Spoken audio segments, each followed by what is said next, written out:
ಸಾಕಷ್ಟು ಜನ white coat ಹಾಕೊಂಡು ಕೂತಿದ್ದಾರೆ. ವೈಟ್ ಕೋಟ್ ಹೈಪರ್ ಟೆನ್ಷನ್ ನಿಮ್ಗೆ ಗೊತ್ತಾ ಏನು ಅಂತ? ಯಾಕಂದರೆ ಬೇರೆಯವ್ರ ಆರೋಗ್ಯ ನೋಡಿಕೊಂಡು ಅವ್ರ ಸ್ವಂತ ಆರೋಗ್ಯನೇ ನೋಡ್ಕೊಳ್ಳಲ್ಲ.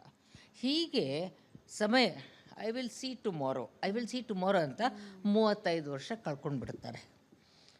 ಆವಾಗ ಬಂದಾಗೆ ಅವ್ರದ್ದು ಮೊಟ್ಟೆ ಕ್ವಾಲಿಟಿ ಅಂದರೆ ಅಂಡಾಣು ಕ್ವಾಲಿಟಿ ಕಮ್ಮಿ ಆಗಿರುತ್ತೆ. ಅದ್ರ ಮೇಲೆ ಸ್ಟ್ರೆಸ್. ಸೊ ಏನಾಗುತ್ತೆ, ಅವರೇನು ಎಲ್ಲನೂ ಟಚ್ ಆಫ್ ಅ ಬಟನ್ ಮಾಡಿಬಿಟ್ಟು ಪ್ರೋಗ್ರಾಮ್ ಈಸ್ ರೆಡಿ ಅಂತ ಹೇಳ್ತಾರೆ. ಅದೇ ಥರ ಇನ್ಫರ್ಟಿಲಿಟಿನಲ್ಲಿ ಒಂದೆರಡು ಸಲ ಟ್ರೈ ಮಾಡಿರ್ತಾರೆ, ಆಗಲಿಲ್ಲ, oh must go to the specialist. So ಅದು ಒಂದೇ ಸಲ ಆಗದೇ ಇದ್ದರೆ ಮತ್ತು ಒತ್ತಡಗಳು, ಮಾನಸಿಕವಾದ ಒತ್ತಡಗಳು, ಐ ಇನ್ಫರ್ಟೈಲ್ ಅಂತ.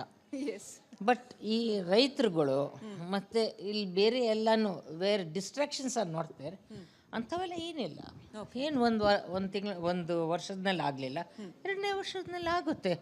ಆ ಥರ ತಾಳ್ಮೆ ಶಕ್ತಿ ಇಲ್ಲ.